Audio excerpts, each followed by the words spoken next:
Oh. Welcome to Soil and Sound, says Stay.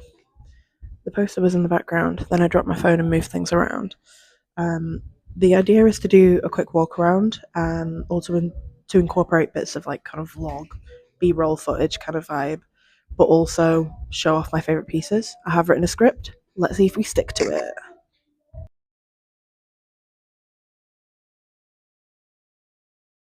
I wanted this to be a community exhibition as much as I wanted it to be an art career launch. So it's a little bit of a mix of my own stuff and also a hint and a sneak peek at community projects I'm going to be doing going forward. So the name Soil and Sand Say Stay came from the idea that the earth and ecology can have a kind of resilience and receptivity to it. The earth holds us as much as we want it to.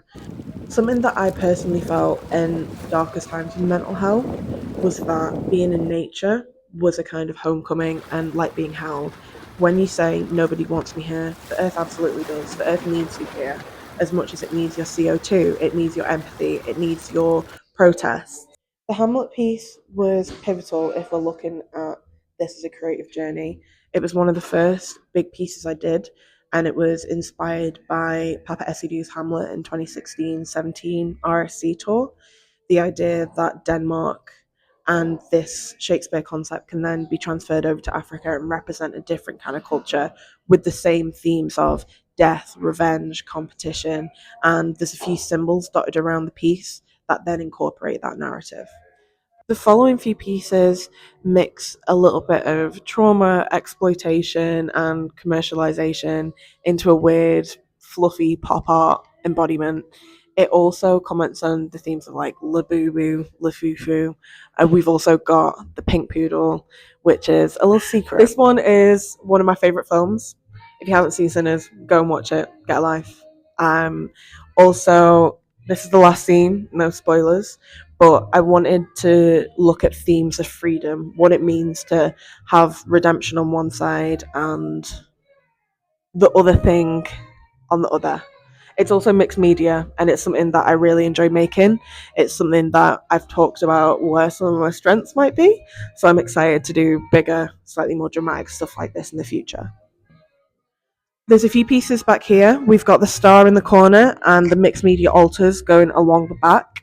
These slightly more spiritual, esoteric pieces, I wanted to embody an energy or a feeling. So we've got a few different tarot cards, we've got a few different themes, like the altar to peace, we've got the altar to Aries, Gaia, a Three of Cups, and then we'll maybe pass on the Labubu one. On a recent trip to Barcelona, I was inspired by the story of the Black Madonna of Montserrat.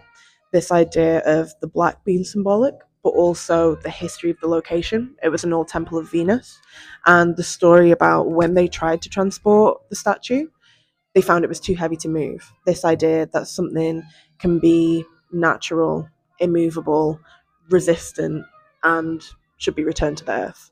This is the only kind of self portrait I've ever done.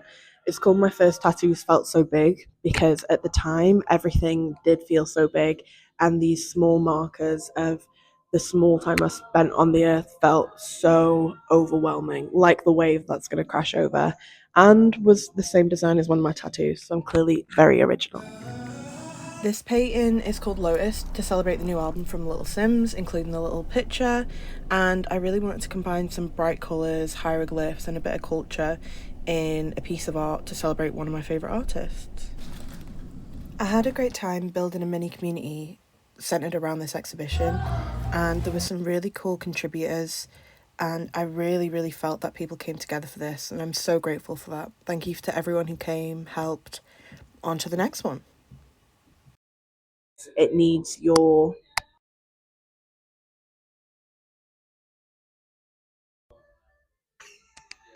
press the button on the microphone.